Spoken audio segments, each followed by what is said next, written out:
Episode का start होता है और स्टार्ट में हमें एक लड़का किंग यू दिखाया जाता है जो कि एक केव में बैठा मेडिटेट कर रहा है। वो अपनी पावर्स को बढ़ा रहा है। तभी उसके दो फ्रेंड्स, एक मंकी और एक ईगल बर्ड वहां आ जाते हैं। मंकी इस केव का गार्ड है और ईगल बर्ड उसका दोस्त है जो कि काफी टाइम के बाद किंग यू से मिलने आया है। वो आकर उससे कहता है कि बहुत टाइम के बाद हम मिले हैं और मुझे अफसोस है कि जब तुम्हें मेरी जरूरत थी मैं यहाँ नहीं था। मुझे मंकी ने बताया कि तुम अब इस केव के मास्टर बन चुके हो और तुम्हारे पास बहुत सारे एक्सपीरियंस आ चुके हैं। यहाँ किंग यू उसकी बात सुनकर कहता है कि कोई बात नहीं, अब तुम आ गए हो ना, अब हम मिलकर काम करेंगे। किंग यू ईगल बर्ड को बहुत सी चीजें दिखाता है, जैसे कि वो उसे एक मैजिकल स्वॉर्ड दिखाता है, मैजिकल ग्लव्स दिखाता है जो कि बहुत ज्यादा पावरफुल हैं, और जब उसे हाईएस्ट ग्रेड स्पिरिट वेपन दिखाता है तो वो उसे बताता है कि मैं इसे अभी और भी रिफाइन कर रहा हूँ।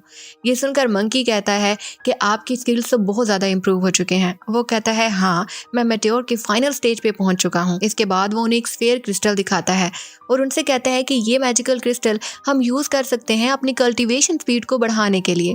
इसके बाद किंग यू उस ईगल बर्ड को एक हाईएस्ट ग्रेड क्रिस्टल गिफ्ट करता है और उससे कहता है कि इससे तुम्हारी बीक शार्प हो जाएगी। और ऐसा ही होता है, उसकी बीक बहुत ज्यादा शार्प हो जाती है और वो किंग यू का बहुत ज्यादा थैंक यू करता है। अब यहाँ मंकी जो ये देख रहा था वो किंग यू से कहता है कि ये क्या, उसे तो गिफ्ट दे दिया, मुझे कुछ भी नहीं दिया।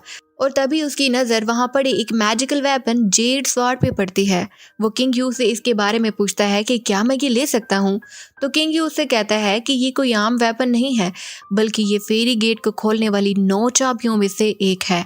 और इसके साथ साथ वो मंकी को बताता है कि मास्टर ने इतने साल मेहनत की इस जेड स्वॉर्ड को हासिल करने के लिए, ताकि वो फेरी गेट को खोल सकें, जिसमें मुझे लगता है कि कोई बहुत बड़ा ट्रायर है जिससे हम कल्टीवेशन वर्ल्ड को हिला के रख सकते हैं। अब उसके दोस्त कहते हैं कि ठीक है, जेड स्वॉर्ड को तो हमने हासिल कर लिया, अब हमारा अगला काम बाकी की 9 स्वॉर्ड्स को कलेक्ट करना है। ये सुनकर किंग जी कहता है कि ये काम इतना सिंपल नहीं है जितना तुम समझ रहे हो। अभी तो डी टोंग भी यहाँ पे जेड स्वॉर्ड को लेने आया था और मारा गया, और जैसे ही उसके बाकी 8 ड्रैगन भाइयों को पता चलेगा तो वो जरूर हमसे लड़ने के लिए आएंगे।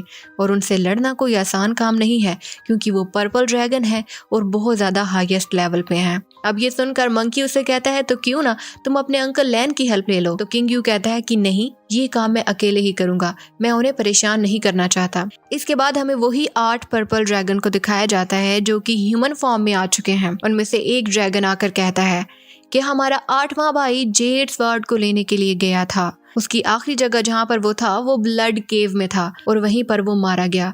हम नहीं जानते कि उसके साथ वहाँ क्या हुआ और उसे किसने मारा। तभी उसका दूसरा भाई जो वहाँ खड़ा था वो उसे बताता है कि ब्लड केव का मास्टर भी इसी लड़ाई में मारा गया और अब उनका मास्टर एक नया इंसान है। वो पूछता है कि उनका नया मास्टर कौन है, तो वो बताता है कि उनका नया मास्टर किंग यू है। वो कहता है कि ये नाम तो मैंने कभी नहीं सुना पहले, तो जाकर इस किंग यू के बारे में पता चलाओ। अब ये कहता है कि हम उनका पता क्यों चलाए, क्यों ना हम सबको एक साथ ही मार दें। ये सब बहुत ज्यादा गुस्से में थे और अपने भाई की मौत का बदला लेना चाहते थे। ये सब ही लड़ाई के लिए रेडी थे, मगर तभी उनका बड़ा भाई कहता है कि हौसला रखो, हमें अपने भाई के बदले के साथ साथ जेड स्वॉर्ड का भी पता चलाना है। ये ना हो हम जल्दबाजी में सबको मार दें, मगर जेड स्वॉर्ड के राज इसी मारामारी में कहीं दफन हो जाएं। हमारा भाई भी इस स्वॉर्ड को पाने की कोशिश में मारा गया और मैं नहीं चाहता कि उसकी मेहनत जाया जाए। अब ये भाई उसकी बात सुनकर मान जाते हैं और तभी ये कहते हैं कि हम जिएंगे और मरेंगे एक ही साथ। इसके बाद हमें 2 लड़कियों को नदी किनारे दिखाया जाता है जो कि किंग यू के अंकल की बेटियां हैं। किंग यू को देखकर ये बहुत ज्यादा खुश हो जाते हैं और ये बातें करने लगती हैं कि किंग यू जरूर उनकी बहन लियर से मिलने आया है। तभी किंग यू के अंकल लैन वहां आ जाते हैं और उससे कहते हैं कि जेड स्वॉर्ड को हासिल करके तुमने अपने लिए बहुत बड़ी मुश्किल खड़ी कर दी है, क्योंकि हर कोई उसके पीछे है। और एक बात, वो उससे कहते हैं कि मैं तुम्हें एक कॉल टोकन दे रहा हूँ और जब कभी तुम्हें मेरी हेल्प की जरूरत हो तुम मुझे इसके जरिए बुला सकते हो। तभी वहाँ लियर भी आ जाती है जिसे कि किंग यू पसंद करता है। लियर के आने के बाद किंग यू के अंकल वहाँ से चले जाते हैं और लियर आकर किंग यू से पूछती है कि अब तो तुम वापस आ गए हो ना, तुम्हारी सारी प्रॉब्लम सॉल्व हो चुकी हैं। किंग यू बताता है कि हाँ, कुछ हद तक सॉल्व हो चुकी हैं, मगर मुझे अभी भी वापस जाना है। ये सुनकर लियर परेशान हो जाती है और उससे कहती है ओके, मगर जाते जाते मेरे साथ गेम खेलते जाना। इसके बाद ये दोनों एक चेस गेम खेलने लगते हैं जिसमें कि लियर ने अपने स्किल्स को बहुत ज्यादा इनहेंस कर लिया था और ऐसा ही होता है, वो गेम भी जीत जाती है। और किंग यू कहता है कि इस गेम में तो मेरे फादर भी मुझे नहीं हरा पाते थे। किंग यू लियर को बहुत ज्यादा लाइक करता है, लेकिन अब उसके जाने का वक्त आ गया था। अब वो जाने से पहले लियर से कहता है कि मैं बहुत जल्द वापस आऊंगा, मेरा इंतजार करना। दूसरी तरफ हमें उन्हीं तीनों ड्रैगन्स को दिखाया जाता है जो कि ब्लड केव के दरवाजे पे खड़े हैं, मगर मंकी और ईगल उन्हें रोक देते हैं कि आउटसाइडर्स का इस केव में आना अलाउ नहीं है। मगर ये तीनों ड्रैगन्स उनसे कहते हैं कि जल्दी से किंग यू को यहाँ बुलाओ। अब किंग यू वहाँ आकर ड्रैगन्स के आने की वजह पूछता है, तो वो उससे कहते हैं कि अपने केव के सभी गार्ड्स को जल्दी से मेन हॉल में भेजो, हमें तुमसे कुछ पूछना है। अब ये सब लोग मेन हॉल में जमा हो जाते हैं, जहाँ पर उन सब का मास्टर यानी कि ड्रैगन जो कि उनका बड़ा भाई है, वो इन सब से पूछताछ करता है। वो किंग यू से कहता है कि हमारा छोटा भाई डी टोंग ब्लड केव में गया था, मगर वापस नहीं आ सका, वो वहीं पे मारा गया। और जब वो मारा गया उन्हीं दिनों केव का मास्टर भी बदल गया। तो क्या इस सब का आपस में कोई ताल्लुक है?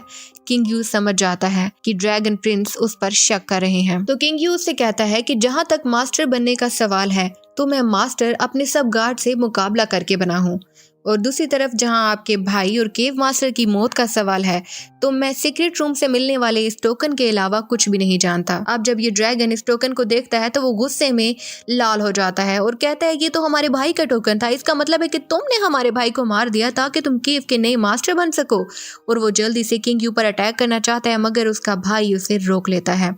तभी वहां खड़ा एक गार्ड आकर कहता है कि हमारे मास्टर सालों से उसी सीक्रेट रूम में बैठे मेडिटेट करते थे और वहां आने की किसी को भी इजाजत नहीं थी, तो हमें नहीं लगता कि किंग यू ने उन्हें मारा होगा। यहाँ किंग यू उन्हें बताता है कि इस सीक्रेट रूम में एक ट्रायर यानी कि एक खजाना भी था।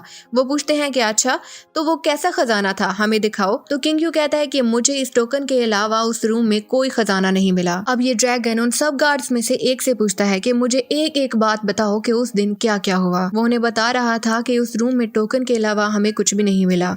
और तभी ड्रैगन को गुस्सा आ जाता है और वो उस पर अटैक कर देता है। अब ये गार्ड दोबारा से उठता है और बताने लगता है कि जब मेरी किंग यू से लड़ाई हो रही थी अभी वो यही बता ही रहा था कि वहीं पे एक और गार्ड अपने मैजिक से उसे बेहोश कर देता है और कहता है कि ये काफी ज्यादा जख्मी हो गए हैं, अभी ये आगे कुछ भी नहीं बता सकते। यहाँ ये ड्रैगन बहुत ज्यादा गुस्से में आ जाते हैं और सबसे कहते हैं कि सोच लो कि कुछ रह तो नहीं गया जो अभी तुम लोगों ने हमें बताया नहीं है, वरना हम तुम सबको मार देंगे। तभी एक लड़की जो कि ब्लड केव की गार्ड थी वो उन्हें बताने की कोशिश करती है कि शायद हमारे मास्टर और आपके भाई में लड़ाई हो तो तभी वो दोनों एक दूसरे से लड़ते लड़ते मर गए हों। मगर ड्रैगन को गुस्सा आ जाता है और कहता है कि तुम लोग हमें धोखा दे रहे हो, हमें सच नहीं बता रहे। वो उन सब पर अटैक कर देता है और कुछ गार्ड्स को तो हवा में भी उठा देता है। यहाँ ये सब गार्ड केव के न्यू मास्टर किंग यू को मदद के लिए पुकार रहे थे कि हमारी मदद करो। दूसरी तरफ मंकी और ईगल बर्ड भी अपनी पावर का यूज करने लगते हैं, मगर किंग यू उनसे कहता है कि अभी तुम अपनी पावर का यूज मत करो, इनसे तो मैं ही निपट लूंगा। अब ये ड्रैगन किंग यू पर अटैक कर देता है, मगर किंग यू अपनी पावर से उससे बचता रहता है।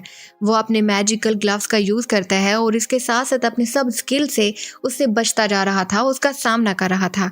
अब इन दोनों के दरमियान एक आइकॉनिक फाइट होती है और तभी ये आसमान की तरफ चले जाते हैं, वहां पर भी फाइट करते हैं और इसके बाद किंग यू एक केव में उतरता है। अब ये तीनों भी उस केव के ऊपर थे और आकर किंग यू से कहते हैं अगर तुमने हमें सब कुछ सच ना बताया और हमसे ऐसे ही लड़ते रहे तो हम तुम्हारे सब गार्ड्स को मार देंगे। और वो ऐसा ही करते हैं, वो पूरी केव में ऊपर से बहुत सारे तीरों की बरसात कर देते हैं और उनके इन भेजे हुए तीरों की वजह से किंग यू के बहुत सारे गार्ड्स मर जाते हैं। तभी वहां पर मंकी और ईगल भी आ जाते हैं जो कि मरे हुए गार्ड्स को देखकर बहुत ज्यादा परेशान हो जाते हैं। अब यहाँ मंकी अपनी पावर का यूज करना चाहता था, मगर किंग यू उसे रोक देता है। वो उसे कहता है कि तुम अगर जरा सा भी हिलोगे या अपनी पावर दिखाओगे तो ये बात याद रखना कि इनकी पावर हमसे ज्यादा है, ये हमारे सारे गार्ड्स को एक ही झटके में मार देंगे, इसलिए अभी तुम्हें जल्दी नहीं करनी, मेरे पास और भी बहुत से प्लान है। मंकी गुस्से में आ जाता है और कहता है कि मैं अपने लोगों को मरते हुए नहीं देख सकता, आपका जो भी प्लान है आप उस प्लान में मुझे शामिल करें, मैं अपनी पावर से इन्हें दिखाना चाहता हूँ। यहाँ किंग यू के माइंड में वही चेस गेम चल रही थी जो कि वो लियर के साथ खेल रहा था और तभी अपने मन ही मन में कुछ सोचते हुए वो अपनी तलवार उन तीनों ड्रैगन्स के सामने फेंक देता है और उनसे कहता है कि अगर तुम हमें मार दोगे तो तुम्हारे भाई के बारे में और जेड स्वार्ड के बारे में बहुत से राज हैं जो यहीं दफन हो जाएंगे और मेरे पास जेड स्वार्ड के बहुत सारे राज आवाज है जो कि मैं डायरेक्टली जाके डी लॉन्ग से बात करूंगा, और एक तरह से वो उनके सामने सरेंडर भी कर देता है। इसके बाद ये तीनों किंग यू को बांध देते हैं और उससे कहते हैं कि अब हम देखते हैं कि तुम हमसे कैसे बच पाओगे। यहाँ किंग यू अपनी टेलीपैथी टेक्निक से मंकी और ईगल बर्ड से बात करता है। वो मंकी से कहता है कि तुम्हें जेड स्वॉर्ड के बारे में कोई भी बात पता चले तो मुझे जरूर बताना, और एक बात याद रखना कि सही वक्त पे ही मेरी मदद करने के लिए आना।